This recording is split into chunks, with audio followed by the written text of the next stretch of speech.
Bueno, eh, bienvenidos a todos, colegas, amigos, socios y asociados, a esta nueva sesión, a este nuevo webinar que empezamos dentro de unos minutos con Joaquín Goyache, rector de la Universidad Complutense de Madrid, veterinario, catedrático de Sanidad Animal y miembro o director, no sé si es director del Centro de Vigilancia Sanitaria Veterinaria, con lo cual tiene una opinión muy fuerte y muy sugerente para todos nosotros del papel del veterinario de la profesión en esta crisis y de la situación actual del coronavirus. Desde este momento, mis gracias por adelantado, Joaquín, por compartir tu conocimiento y tu tiempo con todos nosotros. Nos encontramos francamente satisfechos de contar con tu colaboración. Te doy la bienvenida en nombre de todos nosotros y te paso a Augusto, nuestro colega veterinario de ABEPA, de la Asociación del Grupo de Gestión de ABEPA, que te dará la bienvenida y a continuación, cuando quieras, empezamos a escucharte con mucho gusto. Gracias. Pues buenas tardes, Luis, buenas tardes, Joaquín, buenas tardes, socios de AGESVET y del Grupo de Gestión de ABEPA y al resto de veterinarios. Esta tarde está claro que hoy no daremos respuestas, no daremos muchas respuestas a muchas preguntas que tenemos encima de la mente de todos nosotros sobre el origen del COVID-19, sobre su evolución, diagnósticos, control, o sea, muchas preguntas científicas. También tenemos preguntas sobre nuestra profesión veterinaria de hoy y de la mañana. Tampoco sabremos hoy responder a todas las preguntas de cómo va a alterar nuestras vidas esta crisis, de cómo va a ser la profesión veterinaria cuando salgamos de estos días, de cómo la sociedad nos va a ver y nos va a interpretar y cómo nos va a valorar a todos los veterinarios.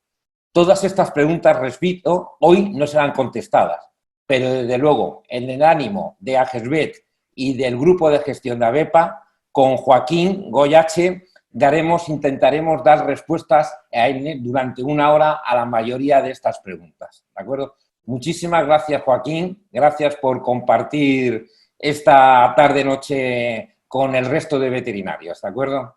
Muchas gracias. Y cedo la palabra a Juan Carlos Jiménez, que es en realidad el tutor, el que nos ha traído aquí a Joaquín, que nos va a hacer una pequeña presentación sobre Joaquín. Ahora tengo el audio, no sé si se me ve, pero da igual, no importa. Bueno, yo creo que Luis ya nos ha presentado a nuestro invitado de hoy. Quería de nuevo dar las gracias a todos por estar aquí hoy en directo. Y bueno, para mí es un placer y un honor presentaros al invitado de hoy, mi compañero de promoción y amigo, el profesor Joaquín Goyache, veterinario de profesión. Ha dedicado toda su vida en cuerpo y alma a la profesión veterinaria en los diversos trabajos y responsabilidades que ha tenido. Y bueno, veterinario de profesión y últimamente también rector de la Universidad Complutense de Madrid. No sé si también, Joaquín, de vocación o de obligación, pero bueno, esto ya nos lo contestarás tú si quieres algún día. Muchísimas gracias por estar hoy con nosotros. Y nada más, el micrófono es todo tuyo. Gracias, Joaquín. Bueno, ¿se me oye bien? Muy bien. Muchísimas gracias a todos vosotros por invitarme. Es un honor para mí estar entre amigos y ya sabéis que, como habéis dicho todos, soy veterinario. Soy veterinario de familia de hace muchas generaciones, pero soy un veterinario, como otros muchos, que se ha volcado en la formación de veterinarios. Y yo creo que no hay nada más bonito. Bueno, hay dos cosas muy bonitas en la vida, que es uno, ser veterinario, y otra, formar a futuros veterinarios. Y yo estoy afortunadamente en las dos y estoy muy feliz de hacerlo y estoy muy feliz de estar hoy con vosotros para hablar de un tema que es bastante... La verdad que me da un poquito de prurito hablaros a vosotros de un tema de que pues estamos leyendo todos los días muchísimas cosas sobre COVID-19, sobre coronavirus. Muchos de nosotros pues no habíamos trabajado nunca con coronavirus y ahora de repente toda la población española y toda la población mundial habla de coronavirus y concretamente de COVID-19, que es la enfermedad causada por un coronavirus que es el SARS-CoV-2.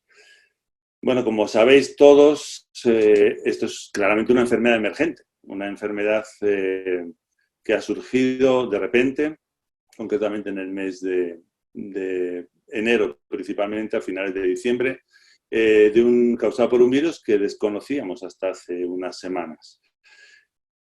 Lo interesante de todo esto para nosotros, para los veterinarios, es que es una zoonosis, y ya sabéis, porque se ha dicho muchísimas veces, aunque llevamos hablando de los veterinarios de todo esto durante muchísimos años, el 75% de las enfermedades emergentes transmisibles son de origen animal, es decir, son zoonosis, y por lo tanto los veterinarios tenemos que jugar un papel principal que normalmente se nos hurta, al menos en nuestro país. Y lo estuve hablando el otro día con los organizadores y con Juan Carlos. Yo tengo que ser más políticamente correcto de lo que me gustaría, porque bueno, pues ahora tengo un cargo público en una gestión de una universidad maravillosa y tengo que ser un poquito más comedido con mis palabras, pero espero que encontréis entre mis palabras políticamente correctas algo de trasfondo en que podáis pues arañar y ver lo que pienso realmente. Bueno, como os decía, el 75% de las enfermedades emergentes son zoonosis,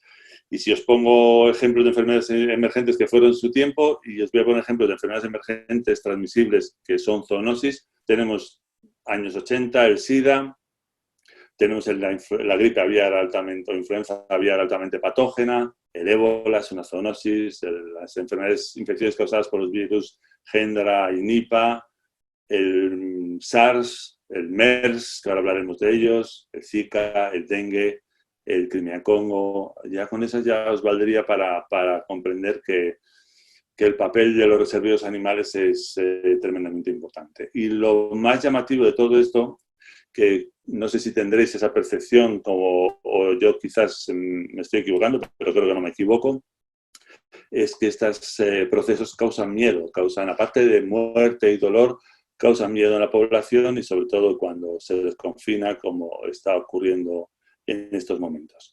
Y este miedo en la población y algo que creo que es necesario, que es anteponer la salud de los ciudadanos ante todo, obliga a los dirigentes a tomar medidas muchas veces que no son las más adecuadas.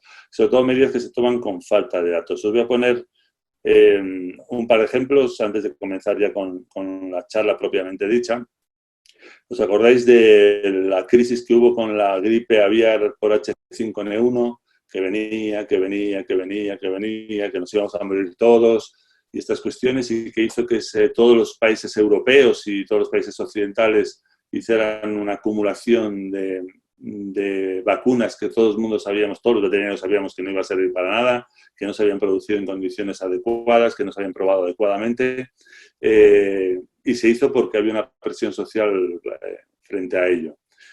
Que yo recuerde, y aquí el dato, perdonadme si no soy preciso, solo en España se hizo un acopio de vacunas frente a este patógeno, frente a este virus de la influenza aviar, de más de 250 millones de euros, por ahí, 200 y pico millones de euros. Y perdonad si no soy preciso en las cifras, es decir, una barbaridad, vacunas que jamás se utilizaron y que han servido para engrosar la basura biológica que tenemos.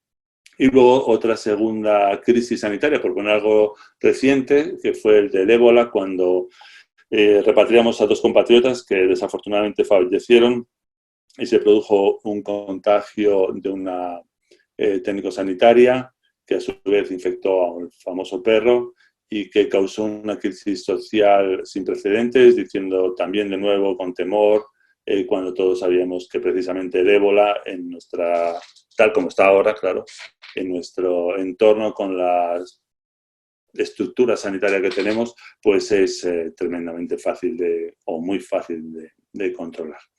Así que estamos trabajando con enfermedades que causan dolor, causan miedo, causan muerte y causan, como todas ellas, muchísimas pérdidas económicas, y ahora mismo lo estamos sufriendo en nuestras carnes como país y nuestro entorno europeo y mundial, y va a suponer, como habéis leído últimamente, pues una disminución en el Producto Interior Bruto muy grande y va a repercutir sobre todos los ciudadanos, sobre los servicios públicos, sobre todo, y además tenemos el dolor de esas familias que pierden familiares, esos trabajadores que pierden su puesto de trabajo y que no saben cuándo lo van a recuperar, en fin, un montón de cosas que ha ocasionado un virus nuevo, entre comillas, porque básicamente ya existía. Fijaros, los coronavirus, y ya voy entrando poco a poco en materia, los coronavirus son bien conocidos por todos nosotros veterinarios, y también por los seres humanos. Nosotros trabajamos como veterinarios con ellos y además los padecemos como humanos, es decir, son algunos de los agentes principales causantes del catarro común y por lo tanto han estado circulando con nosotros en ciclos todos los años y multitud de personas se infectan con coronavirus todos los años. Y por lo tanto causan procesos epidémicos anuales y el problema es que de vez en cuando pues ocasionan epidemias muy graves, no estos virus del catarro, sino de la misma familia, la familia Coronaviridae, y ocasionan pues procesos como los que estamos viendo ahora, que no son tan frecuentes, pero que sí son graves. Por lo tanto, tenemos los virus del catarro común, que son muy específicos de especie, que son los que causan o participan en ese gran síndrome, entre comillas, que es el catarro común, donde participan varios agentes, pero entre ellos coronavirus. Pero luego tenemos una serie de enfermedades causadas por coronavirus con origen animal y que son zoonósicas y que tenemos una dolorosa experiencia con ellas y que hablaremos un poquito más adelante. Uno sería el síndrome agudo respiratorio severo, el famoso SARS, causado por el coronavirus, el SARS coronavirus 1, que si os acordáis surgió en 2003 y estuvo con nosotros, digo, de forma global desde diciembre de 2002 hasta, me parece, junio, julio de 2003 y que tuvo una tasa de transmisión muchísimo más baja que el SARS coronavirus 2, que es el causante de COVID-19. Pero además hay otra enfermedad, que es el síndrome respiratorio por coronavirus de Oriente Medio, el MERS-CoV por sus siglas en inglés, que lleva unos cuantos años dando guerra por la zona del Golfo de Arabia y que ha dado algún salto puntual a otros países, sobre todo un foco grave en Corea del Sur. Por lo tanto, fijaros, tenemos dos coronavirus que ya han causado, los dos con origen, con una base animal y que ha causado muchos problemas. Luego hablamos, si queréis, un poquito más de ellos. Por situaros un poco, coronavirus es una familia de virus, no os voy a poner la presentación, pero lo tengo aquí para que no se me olvide, que tiene un interés importante tanto en salud pública como en sanidad animal. Y aunque son, básicamente se consideraba que eran específicos o muy restringidos a una especie, es decir, los virus del ser humano se solían quedar en el ser humano. Los virus animales, por ejemplo, los coronavirus porcinos o los coronavirus felinos o los caninos o los bovinos se solían quedar en esa especie. Pero de repente a veces surgen esos saltos de especie entre los cuales se encontraban el SARS, el MERS y ahora COVID-19 que hablaremos y que es el objeto de nuestra charla. Así que soy capaz de cambiar para centrarme. Bueno, es que no os puedo, para compartir la presentación yo creo que es peor, pero para que os centréis, ¿por qué se llaman coronavirus a esta familia de virus? Porque tienen muchísimas proyecciones en la superficie, que tienen una función desde luego biológica y en el ciclo de replicación y en la función de la célula. Esas espículas le dan un aspecto de corona, no de rey, sino solar. Esas coronas solares que salen, esas fotos maravillosas que salen con unas proyecciones, pues eso sería, por eso se le llama coronavirus. Voy a ver si queda que es muy cutre, yo sé que habría que compartir esto, pero a ver, uy, esto sería un coronavirus. ¿Veis? Esas que son rositas un poquito más altas, señalarlas, que son como una especie de champiño en este dibujo. Esa es la espícula formada por la glicoproteína S. Esa, en principio, esa espícula, esa proyección, ese peplómero es el que usa el virus para unirse a su receptor celular, que concretamente se cree que es la enzima convertidora de la angiotensina. Todos los cambios, las mutaciones que se producen en esa espícula, en esa glicoproteína que forma esa espícula, pueden suponer o que permitan el salto de especie o el cambio en el tropismo celular. Es decir, un coronavirus que sea eminentemente respiratorio, que pueda pasar a ser un virus también que afecte a las células, por ejemplo, digestivas. Los cambios en esa espícula, en esa glicoproteína, que es lo que hace que el virus reconozca el receptor celular y pueda penetrar a eso. Acordaros, la espícula S. Bueno, como os decía, además es un virus que tiene membrana, es un virus que sale de la célula por gemación y se rodea de la membrana de la célula que está parasitando, y por lo tanto normalmente se trata de un virus más sensible al medio externo, a la desecación, por supuesto a los solventes orgánicos. No es un virus especialmente resistente en el exterior, no lo es. Y eso es una ventaja para nosotros y ahora hablaremos al final un poco de las perspectivas que podemos tener de cara al verano con este virus. Pero aunque sea más sensible que otros virus, por ejemplo, que el virus de la fiebre aftosa, que es un virus desnudo, aún así aguanta unos días. Y más sobre todo si está protegido con humedad y con materia orgánica, etcétera, etcétera. Pero como os decía, no sé si vosotros sois mucho de clínica de pequeños. Vosotros estáis acostumbrados a trabajar con coronavirus, sin duda. A ver si lo logro cambiar, que va a ser que no. Pero sobre todo hay algo que nos puede dar una llave de cómo se comportan los coronavirus y que coronavirus veterinarios que nos pueden servir como ejemplo de cómo se comportan. Se podría haber previsto que se iba a comportar el SARS coronavirus 2, el agente causante de COVID-19. Fijaros, en el 2013, un coronavirus porcino, el coronavirus de la diarrea epidémica porcina, entró en Estados Unidos y en 5 años había afectado a la gran mayoría de las granjas de porcino de Estados Unidos.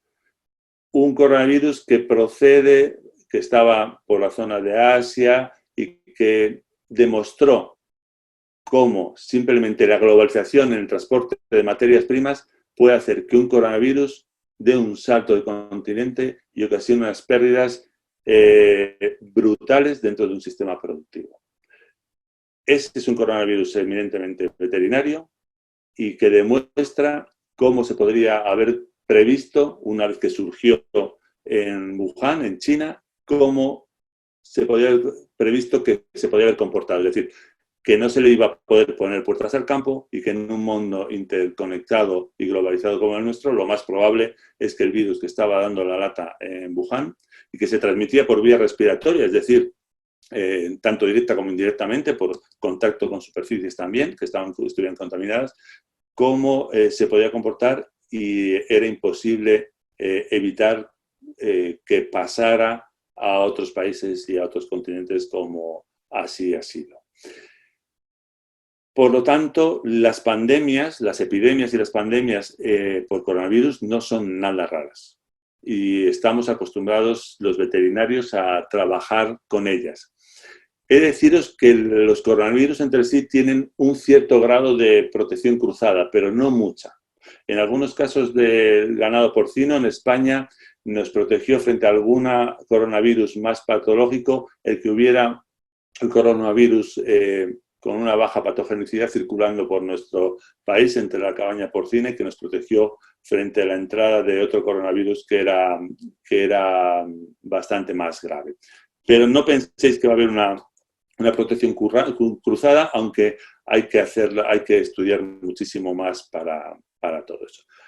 Por lo tanto, primera conclusión. Los coronavirus causan epidemias y los veterinarios lo conocemos desde hace mucho tiempo. Y los médicos, los especialistas en salud pública también, porque tuvieron la experiencia del SARS, pero en el SARS fue un virus que, si os acordáis, como os decía, comenzó hacia finales de 2002 y en 2003 desapareció hacia la llegada del verano. no se estacionarizó y lo único que se hizo fue, al cabo del tiempo, ir encontrando virus similares al del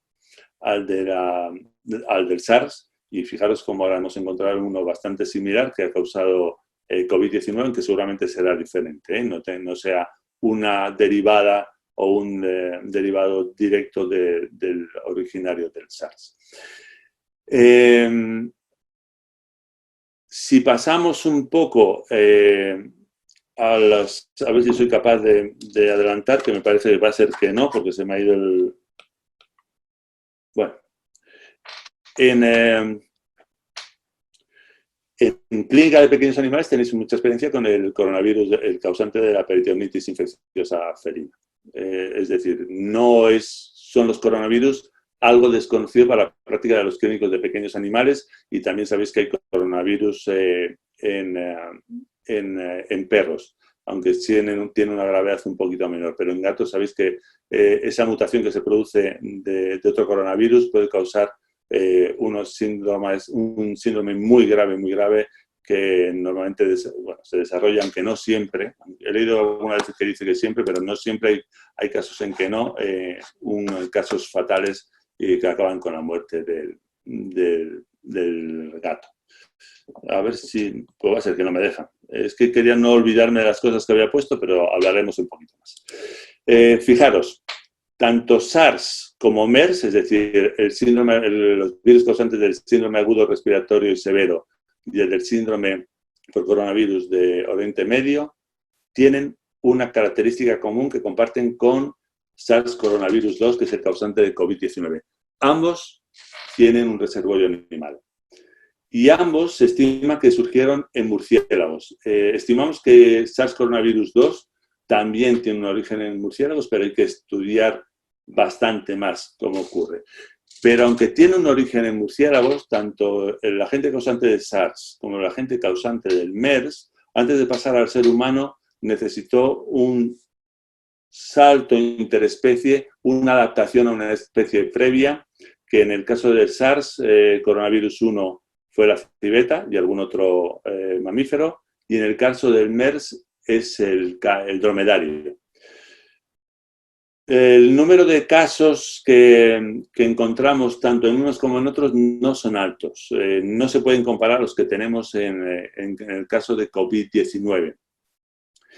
Pero sí que, por ejemplo, en el caso del MERS, estamos jugando con mortalidades bastante más altas que las descritas hasta ahora. Sabéis que en España, ahora mismo, y ahora vamos a pasar un poquito a lo de los datos, en España se está hablando de una mortalidad aproximada de un 10%. No os lo creáis. Seguramente, y el tiempo lo dirá, y puedo equivocarme, pero por los datos que estamos manejando en mi grupo de investigación, la mortalidad que va a tener COVID-19 va a ser muy por debajo del 1%, muy por debajo del 1%. Tener en cuenta que ahora mismo la mortalidad está establecida en 10%, contando las muertes con referencia a los casos diagnosticados, pero los casos diagnosticados son muy pocos, porque las pruebas que se han hecho con PCR son tremendamente limitadas y es imposible ahora mismo establecer cuál va a ser la mortalidad definitiva. Pero en MERS-CoV ahora mismo, que le ocurre exactamente lo mismo, nada más se diagnostican los casos que te presentan una sintomatología y por lo tanto luego se recurre a hacer una PCR para realizar el diagnóstico. Normalmente los casos asintomáticos o con una sintomatología leve deben ser muchísimo mayores. Yo no sé si vosotros conoceréis a muchas personas que hayan mostrado síntomas compatibles con COVID-19, pero yo creo que todos conocemos a un montón de personas y desgraciadamente 2 amigos míos de la universidad han fallecido, 2 que yo conozca. Uno un vicerrector que trabajaba conmigo y otro un profesor de la Facultad de Química, los 2 muy amigos míos. Así que cuando luego diga algunas cosas suavizando un poco lo que creo que es la problemática de esta enfermedad, tened en cuenta que yo la he padecido en primera línea y que sufro sus consecuencias. Es decir, no voy a intentar trivializar esta enfermedad, pero sí ponerla en su justa medida desde mi punto de vista como veterinario y como microbiólogo o virólogo, como queráis verlo. Por lo tanto, estamos hablando de unas enfermedades graves, pero que no se saben el grado de infección que tienen en realidad. Y el número de casos, porque coexisten los casos graves, los menos graves, con infecciones asintomáticas o infecciones con una sintomatología tremendamente leve. Y tener en cuenta que muchas de las sintomatologías que tienen o que dan estos virus puede ser, en los casos un poquito más leves, totalmente comparable a una gripe o cualquier otro proceso respiratorio. Fijaros, yo no sé si lo he pasado, yo estuve con mi colega que falleció hasta, bueno, cuando ya tenía que estar infectado sin duda y excretando virus sin duda, y varios del equipo de gobierno de la universidad pasamos un proceso similar al gripal. Yo, para que os hagáis una idea, no tuve fiebre, 0 de fiebre. Tuve una ligera, algunos días, un poquito de tos, y un poquito de descarga nasal, pero mucho menos, muchísimo menos que un catarro común. Pero tuve un dolor muscular brutal, que comenzaba por la mañana por las piernas y terminaba hasta la parte superior, hasta la cabeza por las noches. Un cansancio tremendo, estaba agotado desde el primer día, desde primeras horas de la mañana, y perdí el olfato. Que fui recuperándose. Todos estos signos estuvieron como entre 7 y 10 días. Otros compañeros míos de equipo tuvieron dolor muscular, muchísimo cansancio, y algunos tenían fiebres, pero no constantes, sino que iban y venían. Ninguno nos hemos hecho el test porque creemos que lo más importante es que se lo hagan las personas necesitadas, es decir, a nuestros mayores y a las personas inmunosuprimidas y a los sanitarios que están en primera línea y cuerpos y fuerzas de seguridad del Estado, y las personas que están luchando contra el virus. Y por lo tanto, aunque nosotros teníamos la potestad de poder hacerlo, porque los análisis estamos haciéndolo en la universidad, yo no quise hacerlo, ninguno del equipo quisimos hacerlo. Fijaros, mi compañero, Emilio no lo sé, pero José Antonio, falleció con el virus y a causa del virus, pero le mató, creemos, vamos, se cree. Desde luego fallo cardíaco, tuvo dos paros cardíacos, y eso cree el médico que fue porque la neumonía consecuente que ocasionó el virus le causó un déficit, una anoxia en el corazón, y alguna patología previa cardíaca no detectada fue lo que le produjo el fallecimiento. Estuvo varios días en coma y desgraciadamente falleció. Por lo tanto, los signos son absolutamente, por lo que yo conozco y en los casos que conozco, de casos positivos y casos sospechosos, son absolutamente poco conducentes a un diagnóstico por sintomatología. Es decir, no son patognomónicos ni muchísimo menos. ¿Vale? Fijaros, yo llevo dando clases de esto y charlas muchísimos años, y algunos habréis tenido seguramente la desgracia de escucharme. Todos hablábamos, todos los microbiólogos, virólogos, veterinarios, hablábamos de que los coronavirus y los influenzavirus, los virus de la gripe, eran los candidatos para que ocurriera una nueva pandemia. Una pandemia ya sabéis, es cuando un proceso infeccioso, un proceso transmisible se extiende en su ámbito de acción y se extiende a varios continentes, y eso es una pandemia. No indica gravedad, sino globalidad. Pues todo el mundo sabía, de los que trabajamos a estos, que no solo eran los virus de la gripe, sino también estaban los coronavirus. Y hay alguno más. Entonces, lo lógico es que estuviéramos preparados y trabajáramos en esto, porque además ya habíamos tenido muchos avisos. Habíamos tenido la gripe aviar a finales de los 90, tuvimos el SARS, hemos tenido el MERS, tuvimos la mal llamada gripe A, porque todas son A's, pero bueno, estábamos avisados y sabíamos que podía llegar, y hay muchas personas que lo estaban avanzando, y sabíamos que que podría ocurrir. De hecho, la siguiente pandemia se está preparando, eso ya lo sabéis vosotros, y espero no vivirlo como rector, pero sí como veterinario ayudando a mis compañeros a luchar contra ellas si alguna vez nos consideran lo que somos, que es profesión sanitaria. ¿Vale? Bueno, fijaros, el SARS coronavirus 2, el agente que ocasiona el COVID-19, tiene todas las características para ser un virus emergente de éxito. Todas, absolutamente todas. Es decir, tiene una bajísima mortalidad.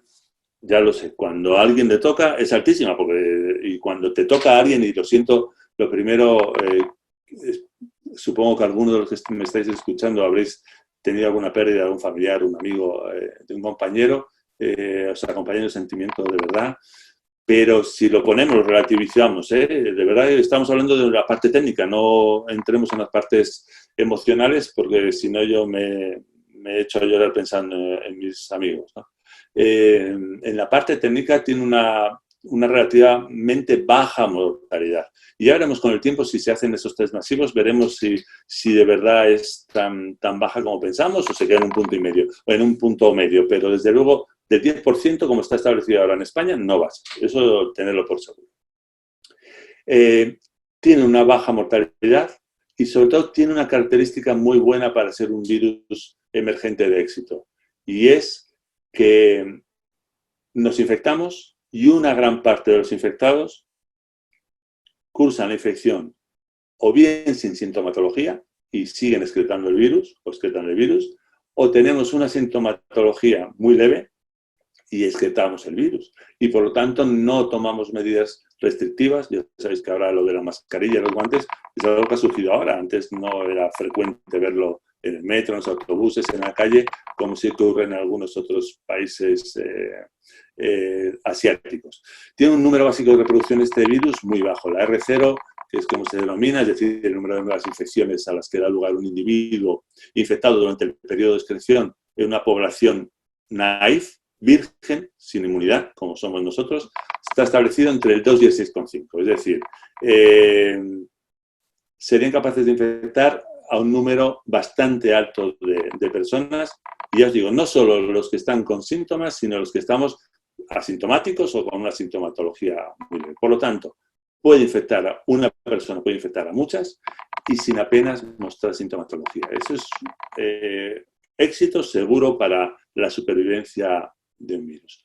Y además, este hecho que os estoy diciendo todo el rato de que transmiten antes de que aparezcan los síntomas, hace que se pase por alto ese peligro, porque no se hacen test masivos de PCR, mucho menos, y en esas semanas o esos días donde todavía no presentamos síntomas, esos días son cruciales y es lo que ha hecho que esta pandemia se haya ido de las manos. Es decir, ten en cuenta, yo me infecto ahora, tengo un periodo de incubación, vamos a ponerlo intermedio, de unos 15 días, pueden ser menos o pueden ser más.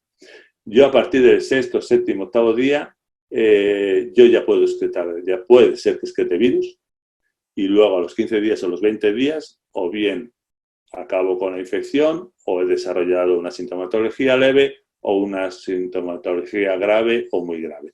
Pero todos, durante unos días, podemos excretar el virus sin dar la cara. Ten en cuenta además que luego, desde que damos los síntomas hasta que se hacen las pruebas, nos dan los resultados, etcétera, etcétera, pasa un tiempo todavía más largo, por lo que es muy difícil evaluar con todas estas premisas si los casos que tenemos ahora son de hace 15 días o de hace 20, porque luego hay lo que es un retraso en la información de los casos. Ya sabéis que está el efecto fin de semana, que hace que los martes pues tengamos más casos de lo normal y aparecen estas curvas de casos y de fallecimientos que nos vuelven tan locos a todos. Bueno, en cualquier caso ya estamos avisados. Sabíamos que esto podía ocurrir y estábamos avisados que estaba pasando algo bastante interesante desde el punto de vista de salud pública y microbiológica en China.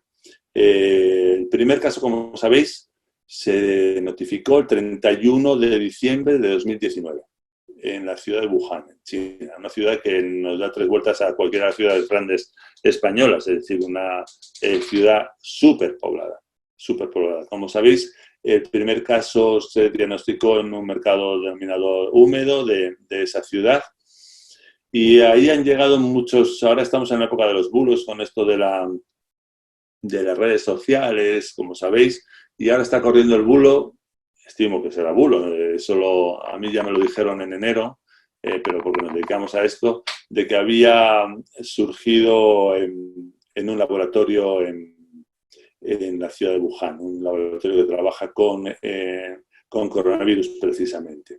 Bueno, eso no deja de ser más que alguna teoría de la conspiración que puede ocurrir. Ha habido brotes ocasionados, como sabéis muy bien, tanto veterinarios como relevantes en salud pública por escapes en laboratorios, y podría ocurrir. Hay un laboratorio, como decía, de ese Instituto de Virología de Wuhan que trabaja con coronavirus y podría ocurrir. Pero la naturaleza y el tiempo ha demostrado que la naturaleza puede hacer cosas mucho más graves que lo que puede hacer el hombre, y a la historia me remito. Por lo tanto, hay que investigar y no podemos estar jugando al ping-pong, los chinos echando la culpa a los americanos, porque también dicen que vinieron en octubre, noviembre, con unas neumonías raras a unos juegos deportivos de militares en la ciudad de Wuhan, y que hubo unos casos de neumonía raras en participantes norteamericanos. Bueno, aquí estamos ahora, los norteamericanos dicen que se les escapó en el laboratorio. Bueno, vamos a evitar hacer elucubraciones de dónde salió el virus, pero el caso es que estaba, y que estaban ocurriendo cosas, y lo sabíamos desde el 31 de diciembre.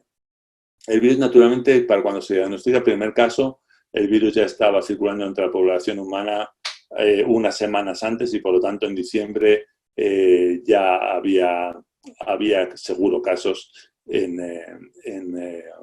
el país asiático, y la notificación primera pues fue la anecdótica, la que se dio con ello, pero solamente estuvo un tiempo mayor, que no me atrevo a retroceder demasiado, circulando por el país asiático.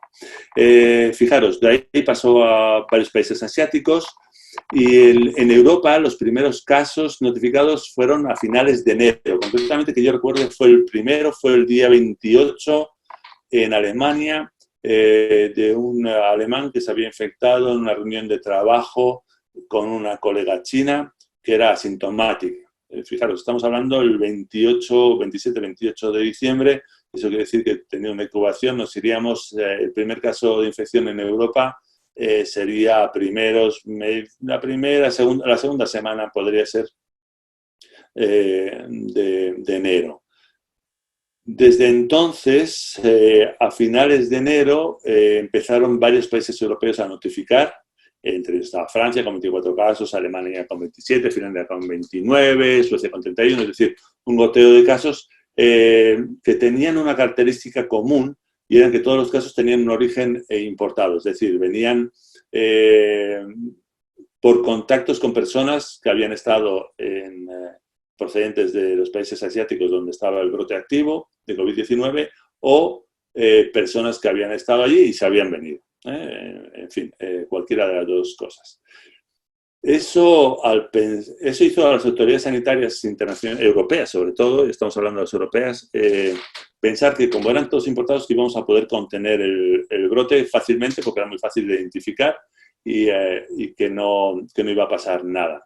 Eso, sin duda, fue un error garrafal.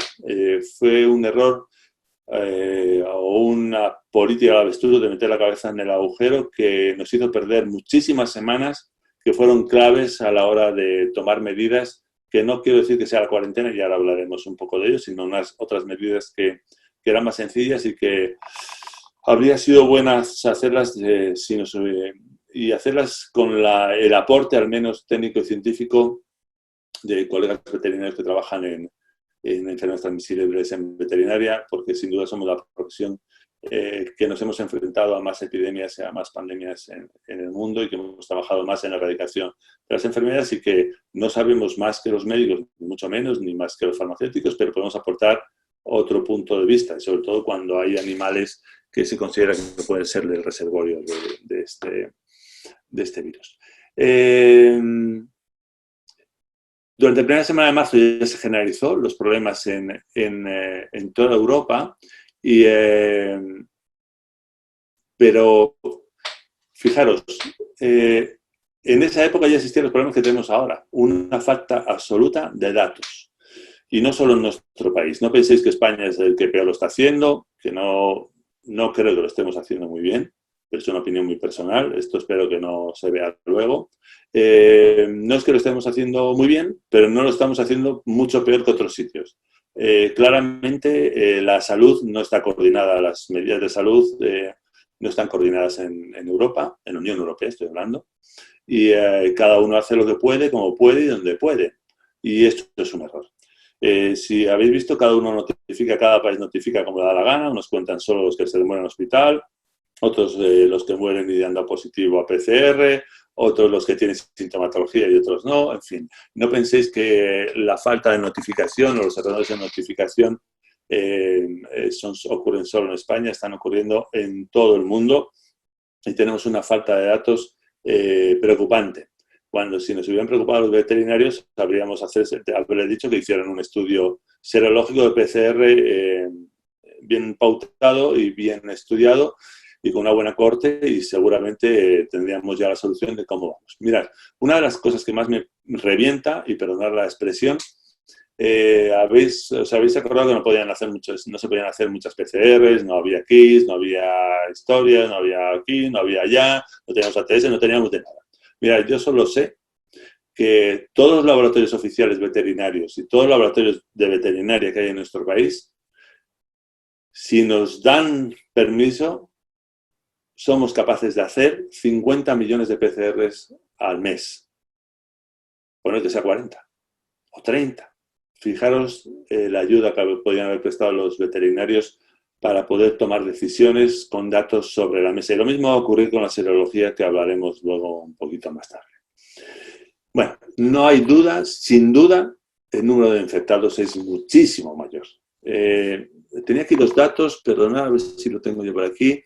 Fijaros, a ver, tengo puesto una palabrota cuando los he leído, pero a ver si lo tengo aquí, perdonad, no, va a ser más adelante, a ver si lo encuentro.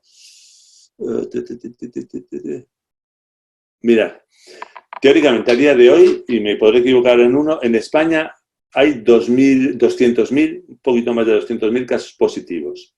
En Europa, 1.144.000, un poquito más, casos positivos. Y en el mundo, 2.245.000, casi 246.000 casos en el mundo. Tengo puesto ahí, en rojo, una palabrota.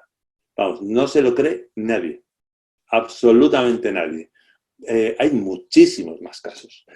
A nada que analices un poco lo que está pasando por ahí y extrapoles algunos estudios que se han hecho en países más pequeños, pero con una dinámica de muestreo y de realización de test bastante más grande, si aunque hay mucha arquitectura epidemiológica, mucha floritura, los datos seguramente no serán los más adecuados, estaremos hablando que seguramente estaremos en España solo pues 60-70%. No voy a decir lo que nos sale a nosotros analizando los papers de otros países, sería muchísimo más. Estaríamos acercándonos a la inmunidad de rebaño, a la inmunidad de grupo y por lo tanto se podrían tomar otras medidas. Pero para eso hay que saberlo y para eso hay que hacer análisis serológicos para saber cuánta población se ha enfrentado al virus y cuántos tienen anticuerpos. Ahora os matizaré algunas cosas como esto, ¿vale? Fijaros, hace unas semanas, hacia el 28 de marzo, había cálculos que decían que en Europa, fijaros los datos que hay oficiales, algunos cálculos hablaban que habría en Europa entre 7 y 43 millones de personas infectadas. Y el oficial, os he dicho, en Europa ahora mismo oficial hay 1.144.000. Es decir, estas estimaciones, que si os acordáis, un estudio británico decía que en España, en esa época, había 7 millones de infectados en España. Nosotros calculamos que había muchísimos más. Nos está indicando que el virus se está moviendo con gran libertad. Si estos datos se confirman, eso ya lo veremos, con gran libertad pese a la confinación a la que nos estamos sometiendo. Bueno, en cualquier caso, no todos son malas noticias. Claramente, las medidas que se están tomando, sean aceptadas o no, se pueden haber hecho mejor, pero son las que hemos tomado y hay que asumirlas y tenemos que trabajar todos con ellas. Está logrando contener la circulación del virus.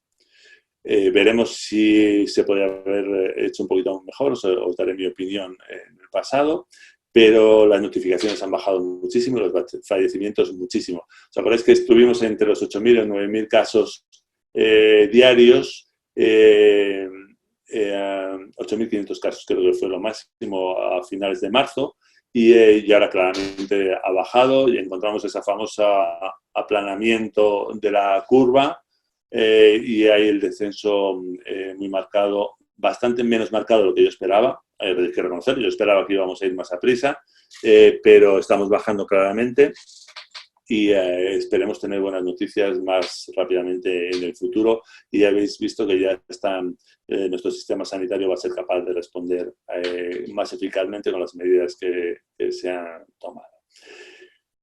Vamos a ver. Ahora mismo es difícil y voy a ir acelerando un poco, porque si no yo tengo aquí para 3 horas con vosotros. Voy a acelerar, perdonad que me enrollo mucho. Voy a pasar entonces y ya lo dejamos un poquito para las preguntas. Acordaros, pasando al diagnóstico. El diagnóstico se hace por PCR, es decir, por la reacción en cadena de la polimerasa. Es decir, ahí detectamos el genoma del virus, que no os lo había dicho, pero es un virus ARN o RNA de polaridad positiva. Es un virus que además tiene un genoma bastante más grande de lo habitual en los virus ARN. Ya os aviso, los virus ARN mutan mucho, varían mucho. Y los coronavirus no son una excepción, varían bastante, mutan mucho. Y de hecho, sabemos que hay varias variantes circulando ya por España. Y de hecho, el virus ha mutado bastantes veces. Y hay que ver qué significación epidemiológica puede tener esto a la hora de trabajar con la enfermedad. Por lo tanto, hasta ahora se estaban haciendo ver infecciones activas detectando el genoma del virus por la PCR. Como sabéis, se tomaba un hisopo orofaringeo o nasal y de ahí se extraía el genoma y se hacía una PCR y el que diera positivo, pues se sabía que estaba excretando el virus. Perfecto. Ese tiempo, aunque hay que seguir con él, pero el tiempo de las PCRs masivas solas ya no sirve para nada. Ahora ya tenemos que pasar al tiempo de los inmunoensayos, de lo que es las pruebas de detección de anticuerpos, para ver cuántos de nosotros hemos desarrollado una respuesta inmune frente al virus. Hay muchas incógnitas con respecto a de los anticuerpos. Igual nos podemos llevar a la sorpresa de que somos 90% positivos y que aún así no estemos protegidos porque no se desarrolla una respuesta protectora y no sabemos de hecho cuánto puede durar esa respuesta protectora, pero sí nos daría una idea de cómo se ha movido el virus y cómo se han surtido efecto o no las medidas de contención y de protección que se están tomando. Hay muchísimas incógnitas, ten en cuenta que es una enfermedad relativamente desconocida, con un virus relativamente desconocido, aunque es muy parecido a otros con los que hemos trabajado, y por tanto hay muchísimas incógnitas. Pero ahora ya es el tiempo de hacer serología masiva para ver cuántos de nosotros se han infectado por el virus. Y serología masiva no es hacer a toda la población española, es hacer un grupo con una selección bien seleccionado de personas que eso lo hacen los epidemiólogos, lo puede hacer un epidemiólogo veterinario perfectamente y que haga un diseño de análisis, de toma de muestra de análisis bien seleccionado y que nos permita tomar decisiones en base a los datos. El problema de todo es que en Europa, en Asia y en Estados Unidos y en Argentina y en cualquier sitio se están tomando decisiones sin tener datos. Cuando tener datos de esta enfermedad es una cuestión meramente monetaria, por supuesto, porque todo tiene un coste, pero sobre todo de estructura, y las estructuras lo tenemos y los veterinarios podemos aportar muchísimas cosas con ello. Bueno, fijaros, en los animales y COVID-19. Bueno, no hay nada que demuestre que nuestros animales domésticos y los de abasto puedan ser agentes activos en la transmisión de este virus o puedan ser un reservorio. Para los que trabajáis con pequeños animales, que supongo seréis la gran mayoría de los que estáis hoy aquí presentes, pero bueno, lo pueden estar viendo luego otros compañeros en la grabación. El gato y el hurón son, por los estudios que se han hecho, los más sensibles y pueden servir como modelo de estudio de SARS-CoV-2. El origen, naturalmente, se cree que es un murciélago, como lo fue en el SARS y como lo es en el MERS, pero necesariamente, y aunque hay una homología bastante grande entre el SARS-CoV-2 y algunos coronavirus aislados de murciélagos de herradura, eso no quiere decir que sea el origen y necesariamente creemos que ha tenido que haber un salto del murciélago a otra especie y de esa especie al ser humano.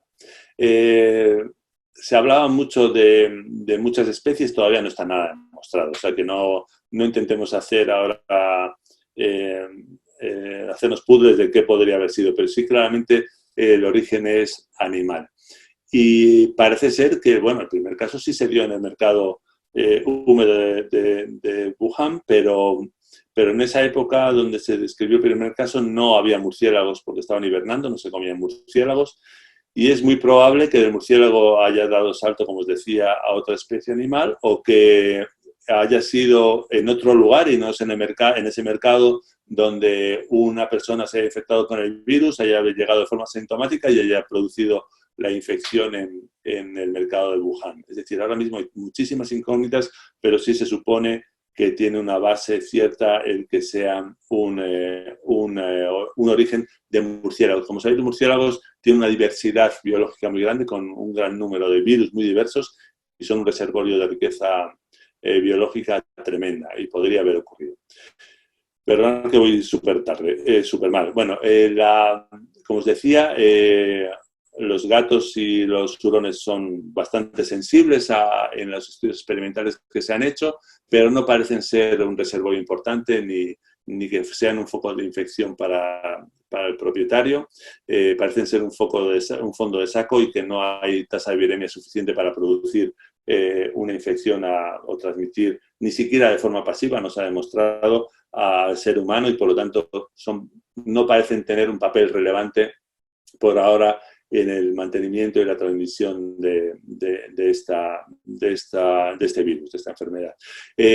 Los cerdos, patos y pollos son prácticamente refractarios y los perros muestran una susceptibilidad muy baja a la infección. Pero en cualquier caso, siempre es bueno que si algún propietario tiene, como el que es positivo a COVID-19, tiene un perro, lo tiene que llevar al veterinario, que se llame antes para pactar una cita, que vosotros podáis tomar las medidas adecuadas y, por supuesto, que el animal sea trasladado por otra persona que no sea el enfermo o el paciente o el seropositivo o PCR positivo y que se puedan tomar las medidas de traslado más oportunas y si es posible pues no moverlo desde luego, pero sí que no estaría mal el que los enfermos o los infectados no tuvieran demasiado contacto por si acaso con las mascotas. Perspectivas de futuro. Bueno, en cuanto a la vacuna, las vacunas sin coronavirus son muy difíciles de tener. Ahora mismo hay muchísimos candidatos, de hecho se está diciendo, se nos llena la boca que aquí seguramente podamos tener un candidatos a vacunas, hay muchísimas, que luego funcionen, pues es otra cosa muy diferente. Como os decía, los coronavirus mutan mucho y eso hace que sea muy difícil hacer una vacuna. De hecho, las que se usan en gatos para coronavirus, pues no parece que funcionen demasiado bien y me corregiréis si lo hay. Lo más importante, yo creo, desde el punto de vista mío, y yo soy un auténtico lego en la materia, sería participar en profundizar en el tratamiento. Sabéis que hay un fármaco que se probó con el ébola y con el SARS y con el MERS, que es bastante, con el ébola no funcionó, que es el Remdesivir, creo que es Remdesivir, que es bastante prometedor en casos graves. Se está estudiando también aquí en España con pacientes graves y menos graves de COVID-19. tiene algunos problemas, suben las transaminasas muchísimo, pero parece ser que da resultados muy, muy, muy buenos. Junto a otros fármacos que se están probando, pero este parece ser que es de los más prometedores. Yo orientaría más que a la vacuna los esfuerzos hacia el tratamiento, que sería algo tremendamente bueno, porque, bueno, si establecemos una inmunidad de grupo, sería luego tratar a aquellos que enfermaran y que sean los más débiles. ¿Qué va a pasar? Pues no sabemos cómo se va a comportar en el verano.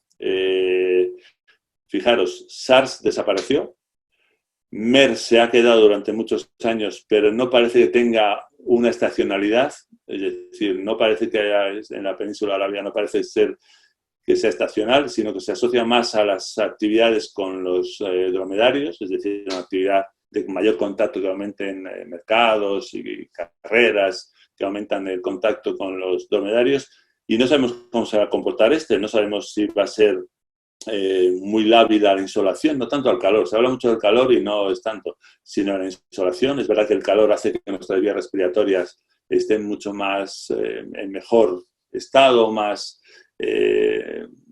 refractarias hacia las infecciones, y puede ser que controlemos muchísimo más con el calor. Yo este es el primer año que estoy deseando que haga muchísimo sol y que nos permita trabajar un poco para que baje mucho lo que es la tasa de infección de este virus. No sabemos si va a haber inmunidad de grupo, podemos saber si hay anticuerpos, pero no sabemos si esa inmunidad va a ser protectora ni cuánto tiempo va a durar. La inmunidad con coronavirus suele ser cortita, pero bueno, si hubiera una vacuna, se podría trabajar con ella y luego con tratamiento a los que no funcionara.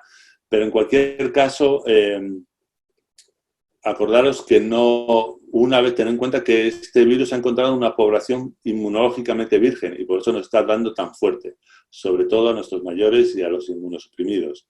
Y a aquellas personas que no tienen ninguna condición aparente patológica, pero que sí tenían alguna patología de base que no se había detectado. Pero problemas como la diabetes, la obesidad, problemas cardíacos y cualquier otro tipo de estos problemas, tratamiento antitumoral, la edad, etcétera, etcétera, hacen que este virus nos pueda pegar muy, muy, muy, muy fuerte. Pero ten en cuenta que la tasa de transmisión, aparte por las propiedades del propio virus, valga la redundancia, es porque se ha encontrado una población inmunológicamente virgen, ¿vale? Veremos si hay otros posibles hospedadores y cómo se mueve alrededor del mundo. Y a mí lo que sí me gustaría dejar, antes de decir las 4 conclusiones que tengo, es que podríamos haber hecho mucho más. Es decir, yo creo que podríamos haber ahorrado, y aquí me mojo mucho, y sé que muchos colegas van a reñirme por decir lo que voy a decir. Si cuando empezó a ocurrir todo esto en China, que ya se decía que iba a llegar, lo decían los que saben, yo me dedico a esto y yo lo había dicho ya, que iba a llegar. No sabía la gravedad, ni mucho menos, pero que iba a llegar. Pero bueno, estaba lejos. Pero cuando dio el salto a Italia y no hicimos más por proteger a nuestros mayores, por proteger a los sanitarios, por proteger a los inmunosuprimidos, si hubiéramos forzado la protección en estos grupos de riesgo y los que trabajan para las personas de riesgo con una cuarentena estricta, fuerte y dura, seguramente habríamos ahorrado muchísimo dolor, muchísimas pérdidas y muchísimas muertes. Pero bueno, se tomaron decisiones, se permitieron concentraciones, aún sabiendo que el virus circulaba, masivas, de partidos políticos, sociales, deportivas. Estuvimos en restaurantes, estuvimos en muchos sitios y el virus se distribuyó y tenemos lo que tenemos. En cualquier caso, ya para concluir, y perdón que me he extendido un poquito bastante más de lo que yo pensaba, simplemente deciros como conclusiones que los coronavirus están en todas partes y que tienen reservorios animales, que los coronavirus mutan con una cierta facilidad, muchas veces sin una gran relevancia epidemiológica, pero que de vez en cuando, de repente, puede dar saltos importantes gracias a las mutaciones en esa glicoproteína S que os decía y que son los que puede hacer cambiar de hospedador, permitir el salto de hospedador o el diferente tropismo, que hay que hacer muchísimos test, pero con cabeza. No se trata de hacer 60 millones de test, sino de hacer 6.000, 60.000, los que sea, los que los epidemiólogos determinen, pero con cabeza, bien pautados, que hay que investigar muchísimos más en coronavirus, en reservorios animales para el coronavirus y virus de la gripe, y que hay que contar con los veterinarios, sin duda, que somos de los que más sabemos para estas cosas. Espero no haberos aburrido. Muchísimas gracias. Bueno, muchas gracias, Joaquín. Vamos a hacer algunas preguntas. Si queréis podéis utilizar el micrófono. Marta, te abro el micrófono. ¿Puedes hacerlo? Marta Ballesteros. Hola. Hola, Marta. Hola, ¿qué tal? Bueno, en primer lugar, muchas gracias por la charla, Joaquín. Yo he sido efectivamente una de las que no he sufrido, yo ya he disfrutado ya ahora, después de muchos años de licenciada en clase. Y bueno, a mí yo tengo una serie de preguntas que tampoco quiero, en fin, quitarle tiempo al resto de la gente. En primer lugar, a mí me despierta mucha curiosidad el hecho de cómo se producen los saltos interespecie en los virus. Y yo no sé si los coronavirus, específicamente, que hay varios que son zoonósicos, tienen algún mecanismo específico o es simplemente el azar, mutaciones que se hacen al azar y que resulta que una de ellas encaja con una especie que en principio no era la originaria. No sé si la proteína S que habías comentado es una de las que están más involucradas. ¿Te lo contesto ahora o espero que me digas tú? Te lo contesto si quieres. ¿Te lo contesto, Marta? Pues no sé, como el organizador de Lo que digáis. Sí. Va contestando y así es mejor. Vale. Gracias, Marta. Sí, mira, para los saltos bueno, sobre todo gracias, me acuerdo de ti, no creas, aunque te parezca mentira. Mira, los virus ARN, como te decía, tienen una tasa de mutación muy, muy grande. Los virus no mutan porque les dé la gana. No son tan listos como decir, ay, voy a mutar para adaptarme a otra especie. Es justo lo que tú habías dicho. En la replicación del virus, la transcriptasa comete errores. No hace copias perfectas del genoma y comete errores y pone cosas donde no tenía que hacer. Muchas veces esos virus diferentes, esos mutantes, no tienen ningún valor, no tienen, imagínate, cambia tanto esa espícula S que decíamos, la glicoproteína S, que es incapaz de reconocer nada. Pues esos virus son buenos. Pero a veces eso les da una ventaja evolutiva y son capaces, como las especies conviven y se intercambian virus, son capaces de encontrarse y son capaces de reconocer no solo a su hospedador natural, sino al que está al lado. Y por tanto, esas mutaciones a veces son una ventaja, es decir, no es que estén buscando adaptarse. Y una cosa que no os he contado, porque ya se me va la pinza y soy muy mayor, pero fijaros las cosas que ocurren en China en concreto, pero en Asia en general. Vosotros habéis visto las fotos de esos mercados, ¿no? Donde se ven animales vivos de muchas especies, donde coinciden gallinas con gansos, serpientes, tortugas, lagartos, ranas, mamíferos carnívoros. Eso es un caldo de cultivo brutal. No penséis que lo hacen por gusto, también hay una cuestión social. Es la forma más económica de tener animales sin que se estropeen, carne sin que se estropee, porque no necesitan tener nevera ni electricidad. Eso de que vengan de muchísimos sitios a estos grandes mercados, se encuentren, se intercambien los virus y algunos que no se venden, o que se venden, pero se vuelven a otros sitios, hace que esto se disperse. Entonces, esas mutaciones que permiten reconocer un receptor de otra especie que es ligeramente diferente, ocurre porque se producen errores en la transcripción de los virus. No es una cuestión de oportunidad ni que se busque porque no es que sean inteligentes, pero ocurre. Y a veces nosotros, los seres humanos, ponemos el caldo de cultivo perfecto para que se ocurra juntando un murciélago con un armadillo, por ejemplo, o un murciélago con un perro mapachero, que es lo que pasó con SARS. ¿Vale? No sé si te he contestado, Marta. Sí, muchas gracias. ¿Más preguntas, Marta, quería hacer o pasamos a otra persona? Pues parece que no. Bueno, la pregunta voy a ir haciéndola yo porque si no están... María Jesús, ¿cuál es el método de protección cruzada que has comentado en el caso del virus porcino? Sí, vamos a ver. ¿Y qué medidas crees que se deberían tomar? Vamos a ver, la protección cruzada que os he dicho de esos virus porcinos en España Es una hipótesis más que una constatación, pero se cree que ocurrió así porque nos golpeó menos que a otros países, y porque teníamos otros virus. La protección cruzada entre los coronavirus no suele ser muy grande. Eso que os dije al principio es, naturalmente tenemos, los coronavirus tienen una estructura en algunas de sus proteínas muy similar, que son antigénicas y que pueden producir una protección parcial cruzada, pero no suelen ser muy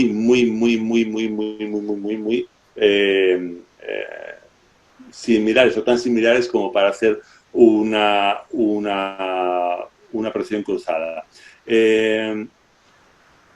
La historia era que la gastroenteritis transmisible porcina, que es por un coronavirus, que es muy grave y muy frecuente en Europa, no afectaba a España porque se estima que entonces estaba circulando el virus del coronavirus respiratorio porcino, que tenía una sintomatología media, bastante suave. Y a eso me refería. Eso estamos hablando de los años 80, 90, o sea que hace tiempo y por lo tanto son un poco especulaciones y que igual no tienen tanto sentido como para darles una fe o dar verdad a todos esos datos, que por lo tanto no estoy tan seguro. Me pregunta María Jesús que siendo el MERS un coronavirus que afecta sobre todo a Arabia, ¿qué quiere pasar en verano con este virus? ¿Se verá afectado o saltará? Mi opinión, porque como os he dicho, esto no se sabe. Más calor que en Arabia no va a hacer, desde luego, ¿no? Pero al final, ten en cuenta que no depende todo exclusivamente del virus. Es decir, el virus se infecta a dromedarios y luego hay un contacto muy directo de ciertas personas que cuidan a los dromedarios y de cierta población que está muy en contacto con los dromedarios y que no da tiempo a que se inactive el virus. Y el número de casos es muchísimo menor. Estamos hablando de 1000 y pico en todo en lo que se ha visto, ¿no? Y por lo tanto, no solo la influencia del sol no es tal, pero aquí para poder salir al exterior, yo entiendo que la gran insolación que tenemos tanta cantidad de sol como tenemos en España y que hace que, por ejemplo, no circulen los virus de la gripe o difícilmente circulan menos, van a ayudarnos muchísimo. No quiere decir que no vaya a haber ningún caso, ni mucho menos, no penséis que digo eso, pero que sí va a limitar muchísimo la circulación, sin duda. Y que yo creo que con las medidas que se han tomado y a base de una inmunidad, aunque sea parcial, de rebaño, de grupo, es posible que en verano estemos más tranquilos. Pero vamos, yo lo que estoy viendo es que la sociedad tiene muchísimo miedo, y no va a soltar amarras así tan fácil. Pero yo creo que a medida que si se hacen las cosas bien, se comunica bien, se informa bien y hay muchos datos, podremos volver a una relativa normalidad bastante pronto. A mí mis estudiantes siempre me dicen que si queremos jugar con sus vidas, queriendo hacer los exámenes presenciales, estoy seguro que si en junio decimos que hacemos exámenes presenciales, se niegan, pero si hay botellón, van seguro. Eso ya te lo garantizo yo. Yo creo que va a funcionar lo del calor, la temperatura y la isolación sobre todo, ¿vale? Y las medidas de contención que hemos tenido. Bueno, hay una pregunta de Bach, te abro el micro. Bueno, Bach decía, de lo que conocemos hasta ahora, ¿qué riesgo de transmisión pueden tener los animales domésticos por el aumento gato y hurón que son susceptibles? ¿Y qué sabéis de la posibilidad de que los hurones puedan ser un buen modelo para crear vacunas? Bueno, gracias por la pregunta y a todos los que lo han hecho. Vamos a ver, son unos magníficos modelos por ahora, por lo que hay, pero no dejan de ser modelos experimentales. Habría que verlo en un entorno natural. En Wuhan, cuando se hizo los estudios no muy grandes, sobre gatos con toda esta epidemia que hubo en la ciudad, el 14% de los gatos daban positivo al virus, ¿no? Parecen ser buenos modelos. El hurón está demostrado que es un mejor modelo todavía que el gato, pero no dejan de ser en un comportamiento in vitro, en laboratorio, aunque trabajamos con animales, ¿no? En condiciones absolutamente controladas, y habría que ver qué pasa en la naturaleza. Desde luego, para un estudio de vacunas sería un buen modelo, pero yo creo que van a dar un salto, no van a hacer estudios en animales, harán un salto, están probando en primates, eso sí ya lo sé, una vacuna, y van a dar un salto muy rápido al ser humano, y seguramente saltándose algunas de las medidas que habitualmente se piden para este tipo de vacunas, porque hay bastante prisa y se va a hacer por el procedimiento de urgencia en algún país seguro, pero hay muchísimos candidatos ahora. No tiene que ser tan difícil hacer una vacuna. Hacer una vacuna eficiente, yo les digo que va a ser bastante complicado, pero tener una vacuna que sea segura, estas cuestiones, no va a ser bastante difícil. Pero ten en cuenta que no sabemos cómo se comportan los vacunados. Igual vacunamos a personas y se convierten en portadores, y siguen excretando virus y se quedan infectados permanentemente. Hay muchísimo que estudiar antes de liberar una vacuna. Yo iría más a por el tratamiento, pero desde luego puede ser un buen modelo el hurón, pero ya están probando, yo ya tengo noticias que han probado en primates alguna vacuna. Bueno, Bach tiene dos preguntas más. Una de ellas es si habría posibilidad de facilitar a los veterinarios clínicos la adquisición de EPIs, porque las distribuidoras veterinarias no lo están comercializando.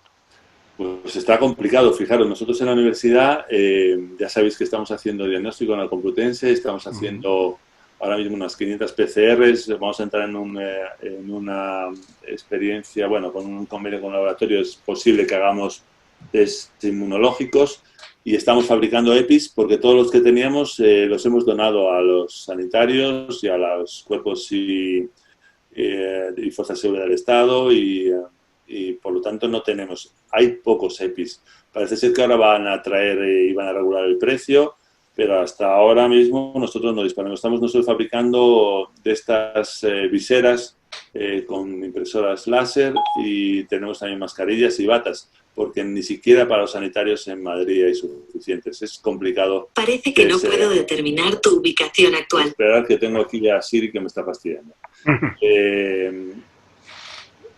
Parece ser complicado, pero necesitaríais tener EPIs, por supuesto, porque vosotros no solo tratáis con pacientes, sino también con clientes, y los clientes pueden venir infectados, sin duda. Pero yo estimo, fijaros, voy a decir una cosa que seguramente a los que hayáis perdido algún familiar os va a molestar. Pero os pido que me lo perdonéis, pero este no es el virus más grave que nos puede afectar.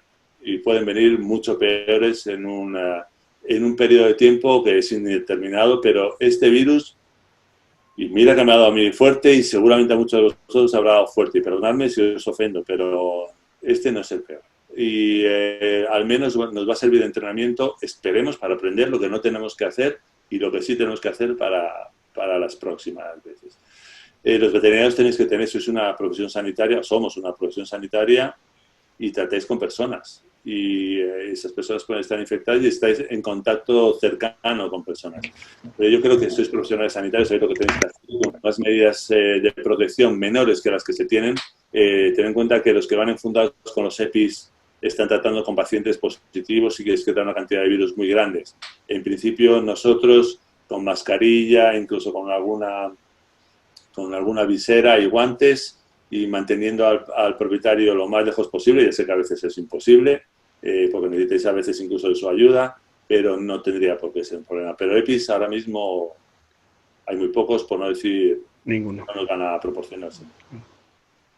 Nosotros estamos haciendo también viseras, hemos hecho una 200 diarias durante casi 15 días y han desaparecido todas. Sí, claro. Nosotros estamos visitando con esto y nosotros hemos entregado ahora mismo viseras unas 600, y batas, mascarillas muchas, y bueno, y vamos haciendo unos 500 PCRs al día. Y yo creo que todos los veterinarios, las universidades, tenemos que hacer lo más que podamos por ayudar a esta sociedad. Va también pregunta que si tendría sentido en el futuro plantearse una exposición controlada del virus en distintos grupos de población. Me la acabas de dejar votando. Es que eso es lo que yo querría. Vamos a ver, yo como veterinario y bueno, puedo considerar especialista en esto, yo ya habría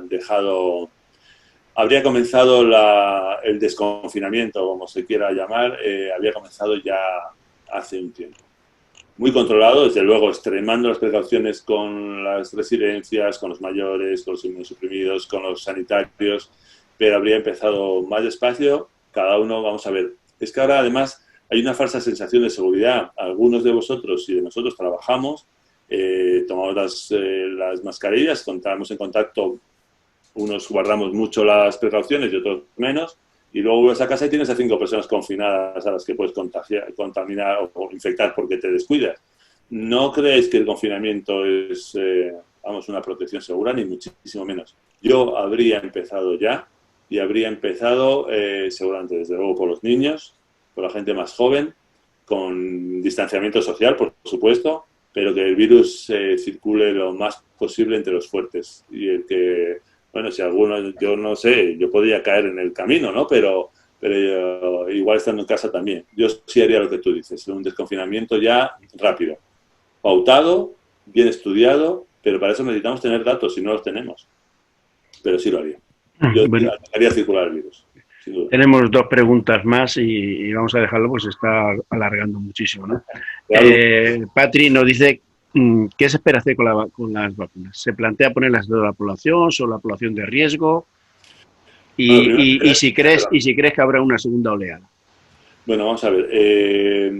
La vacuna, primero hay que ver que esté, que basta. O sea, haber una vacuna va a haber, eso seguro. Pero que sea eficaz. Vacunar por vacunar es tontería, ¿no?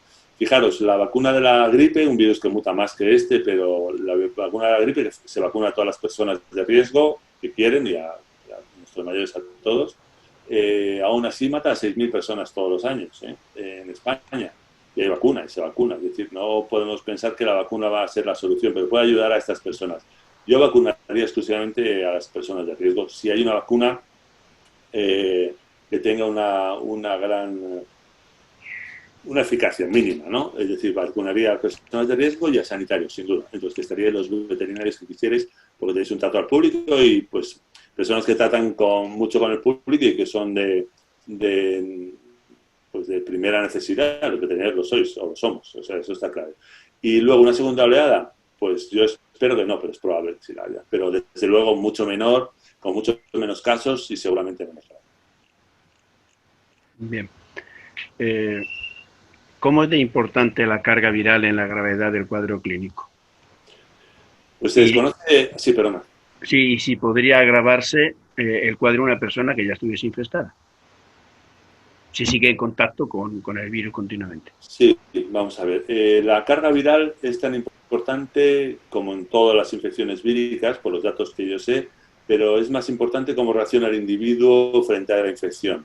Es decir, normalmente suele haber lo que se llama una tormenta de citoquinas causada por que en unos pacientes se produce y en otros no, y que todavía no tengo yo claro cómo ocurre en este caso, en otras infecciones víricas sí. Y la carga viral no es tan importante. También depende de la localización de la infección. Si es en tejidos más profundos o más superficiales, si se quieren vías respiratorias superiores. Pero depende tanto. Ahora ya va a empezar a depender incluso del virus, porque va a haber varias cepas circulando, seguro, seguro. Es más que probable que el virus mutara en España en la época del día 8 de marzo, y ya sabéis a qué época me sitúo. Y la carga viral, por lo tanto, bueno, tiene su importancia, pero es muy importante la persona que está soportando esa infección. Y me habías preguntado otra cosa que era... Un momentito. Que si podría agravarse el cuadro en la persona ya infestada si está reinfestando continuamente. Bueno, no, es probable que haya algunas personas que tengan infecciones crónicas, y digo crónicas no para toda la vida, pero sí muchas más largas y ya sin sintomatología, pese a haber tenido la infección. Estamos viendo cosas raras, están viendo cosas de personas que dieron positivo, de repente dan negativo, vuelven a dar positivo. Estamos viendo que quizás en infecciones profundas el virus se excrete no de forma continua y por lo tanto esté oculto y esa persona quede como portador un tiempo que está todavía por determinar. No lo sabemos todavía. Y te iba a decir una cosa y se me ha olvidado ahora. Bueno, sí. Y hay infectados que han dado positivo varias veces a PCR y luego no tienen anticuerpos, O sea que estamos ante una cuestión bastante rara todavía. Tampoco los sistemas de diagnóstico están puestos finos. O sea, no penséis que son lo mejor. Los PCR funcionan muy bien, los de anticuerpos, bueno, todavía les falta un poquito, y los test rápidos oscilan entre un 60 y un 80%. algunos un poquito más. Entonces, los resultados que se están viendo varían muchísimo con respecto a los test que se están empleando y los datos no se pueden tomar como homogéneos. Por eso es fundamental que desde el gobierno, desde las administraciones central y autonómicas se hagan test de una forma elaborada, bien estudiada, pero tenían que estar hechos ya, hace tiempo, hace ya mucho tiempo. Llevamos ya mes y medio casi 2 meses con la infección pululando por aquí y es necesario hacerlo ya cuanto antes. Bueno, estas son las 2 últimas preguntas. Una es sobre tratamientos. ¿Qué opina de la importancia de tratar la respuesta inflamatoria y el cuadro de Dick? Que parece ser más relevante en esta enfermedad, además de los tratamientos antivirales. Por supuesto, los antivirales, por supuesto, cuando hay alguno que esté bien estudiado y pautado, y hay fármacos muy interesantes que van a funcionar, seguro, al menos para urgencia. Ya veremos qué consecuencias, qué efectos secundarios tienen los pacientes. Desde luego la inflamación hay que tratarla y hay que tratar porque son las que desencadena los efectos más graves en los pacientes y los que agravan el cuadro y que suelen terminar con la muerte del paciente, entonces hay que tratarlo. Yo tengo un familiar directo médico y se está tratando el proceso inflamatorio, incluso con cortisona y sobre todo y la coagulación intravascular diseminada también, porque es una patología muy grave que se puede morir. La última pregunta ya. Nos pregunta que si los laboratorios veterinarios pueden hacer 40 o 50 millones mensuales, si habría reactivos suficientes para poder realizarlos. Bueno, lo que pasa es que sí, reactivos han sido y son muy escasos. Pero si nos lo hubieran encargado a tiempo, podríamos haber diseñado una PCR propia. Estamos, de hecho, en la Complutense diseñando. Lo que pasa es que estamos intentando hacerla con reactivos españoles para no depender de fuera y en algunas partes son un poquito peores que los que están en el kit normal y tenemos algunos problemillas. Pero si lo hubiéramos hecho desde el principio, seguramente entre todos los laboratorios habríamos hecho una PCR propia, que es lo interesante, española, y que no nos limitara a la hora de hacer el diagnóstico. Pero no se hizo y, bueno, al final dependemos mucho de lo demás. Por eso os digo que es bueno que investigamos, que tengamos laboratorios veterinarios de humana y farmacéuticos, químicos. Esto es algo transversal que afecta a muchísimos profesionales y desde luego los veterinarios podemos somos esenciales en todo esto y tenemos una capacidad de investigación y de trabajo. Al final, mirar, los veterinarios clínicos estáis a pie de calle y podéis ver muchísimas cosas y ayudar. Mirad, si tuviéramos que hacer un estudio masivo, ¿quién de vosotros iba a negar a que hubiera ATS en vuestra consulta y fuera un centro de recepción de toma de muestra de sangre para pacientes en el tiempo que tuviera libre y con el apoyo de todas las autoridades sanitarias? Pues hay que aprovechar que los veterinarios estamos por todas las ciudades, por todos los pueblos y que podemos ayudar a luchar contra esta crisis, sin duda. Bueno, pues por mí no hay nada más. Luis, si quieres vas terminando. Ya lo tienes abierto, ya. Ay, no me lo abre. Un momentito, ¿por qué no lo abre? Un momentito. Ahora lo tienes. Ahora. Bueno, Joaquín, no tengo palabras. Gracias por tus aportaciones. Yo me vas a permitir, Fausto, que sí que tengo dos preguntas. Una pregunta de cara al futuro. Tú has dicho que están por venir los peores todavía, o otros diferentes. Una política de almacenamiento de medidas de protección, como han hecho los finlandeses, por ejemplo, que tenían, pensando en la Guerra Fría, un almacén por ahí, y ahora han tirado de reservas y no han tenido ninguna dificultad. ¿Esto sería una política de futuro interesante? Yo entiendo que sí.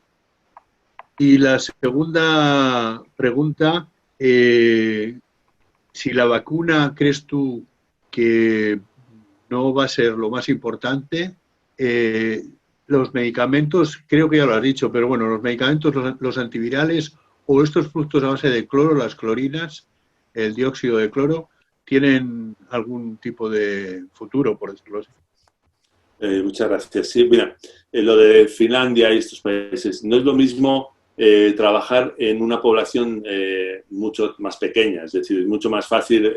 Finlandia es un país con muchos menos habitantes que los que tiene por Francia, Inglaterra o España, y es más sencillo hacerlo. Pero demuestra que es posible. Hay que escalar también las medidas. No estaría mal que estuviéramos preparados, es decir, nosotros como país, una de las mayores potencias del mundo, queramos o no queramos, lo somos. O sea, no nos gusta decirlo, pero somos una de las mayores potencias de Europa y uno de los países más potentes del mundo.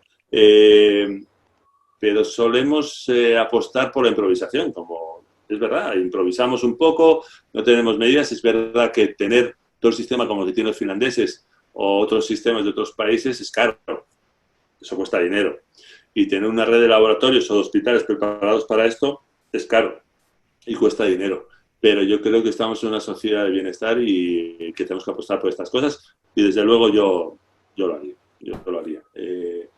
Tenemos que tener laboratorios mejor preparados, mejores técnicos, equipos multidisciplinares, eso sin duda.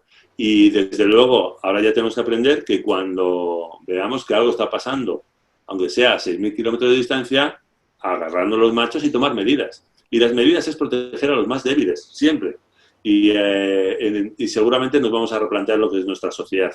Desde luego, yo creo que esta sociedad, la española y la mundial, no va a ser la misma ahora que antes, que hace 2 meses. Y nos tendremos que replantear muchas cosas, pero vamos a hacerlo con cabeza y tenemos que estar preparados. En cuanto a los otros fármacos que puedan actuar, sí, pues ahora mismo hay tantos que se están probando. ¿Se acordáis que hay un estudio que hasta decía la ivermectina, ¿no? In vitro, que se está probando de todo, pero hay algunas, se están probando 6 o 7, es que mi hermana es farmacéutica y está participando en algunos proyectos con estos, hay 6 o 7, pero de nuevo estamos haciendo estudios improvisados, sin cabeza. Y no penséis que esto viene solo por el gobierno español, que no estoy atacando. Se está haciendo mal en todo el mundo, con pacientes que no están bien sesgados. Bueno, se está improvisando un poco, pero que va a haber la solución para el tratamiento, seguro. Antes o después, seguro. Bien, hay una pregunta ya para terminar.